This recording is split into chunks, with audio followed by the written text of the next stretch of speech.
Lectures मध्ये आपण पाहिलं होतं बघा, मही, बरोबर. मही आणि महिपाल हे दोन शब्द पाहिले होते, किंवा महिपती हा पण शब्द पाहिला होता.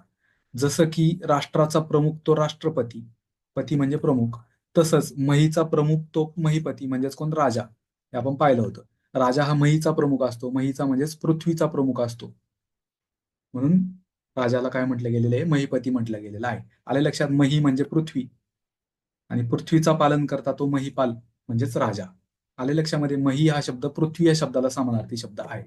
तुम्ही म्हणसाल मही या शब्दाला पृथ्वी हा शब्द इथे दिसत नाही कुठे, मग अवनी हा शब्द पण पृथ्वी या शब्दाला समानार्थी शब्द आहे, हे आपण ऑलरेडी पाहिलं होतं.